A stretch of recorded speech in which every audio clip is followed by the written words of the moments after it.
Isu Krista mingin chibai kan buk thar le chu hei tu chu ma hian nang mi chak hoi sen ti thu thu pui han mang tai la kan thre thau ome Gideon ne na pathian na thu asoi khani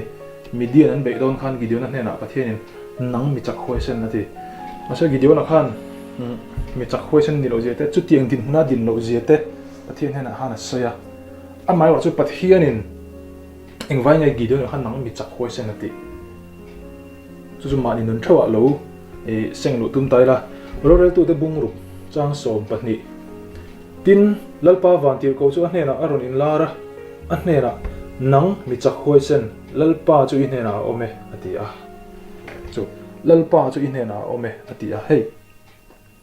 kan ko wa lalpan mo phu na min pek reng reng eng po ni ta se ati turin chak na min pe ni ati turin chak na kan nei ni ti in hria ila a thome e Indian Army hay Indian sipai nama Indian sipai nama a sipai long long ha rau do turin bakal sa chunin lawm takani atan jok mit mel matan ni loin sipai lang top silai po keng lo chem te tak ni po pai lo ha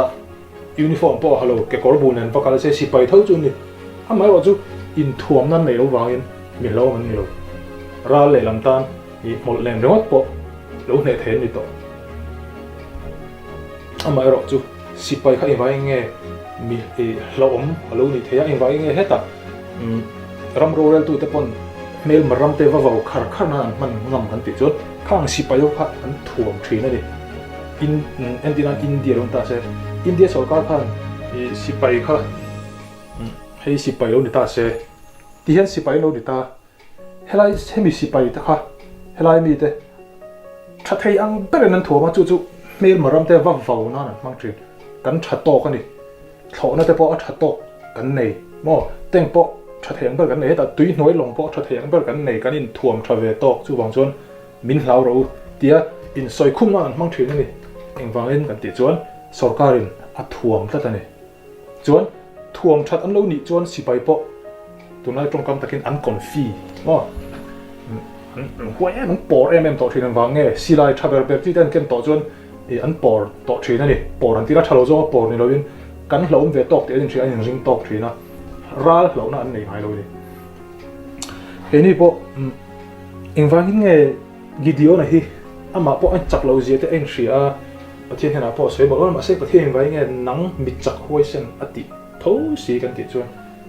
amma kha Gideon azuk in khan pathian in nang mi chak hoi sen azuk ti ro amma Gideon amma chakna kha azuk muni pathian kha Gideon khana oma chumi chak na jok chu ri pathian khan nang mi chak hoi sen tia ko na chan Gideon hrim hrim kha Midian ho ne turin ama long long kham pathian ti ba han vakal se chun mi chak hoi sen ni lo khopang ne pon ne lo wang e chang som palina hian tin lalpa chun ama chu ena a ne na he I chakna hian kala Israel ho hi Midian ho la ka ta chan da mang che ka tir che an lo ni ti a helai kan sia chun som le lo wang tin lalpa chuan a hna I hna ka zel don lo ti chuan Midian ho chu pakhat ang mai ni ne vek mai muna hian inuna harsatna indo na te mimal ni mo chung ko ni mo ngai jong ne na inkar ni mo nu pa inkar ni mo tharau nu na ni mo indo na enge ni sheom na harsatna I ma chonang amai ro chu pathian in enge I hna sai nang mi chak hoi sen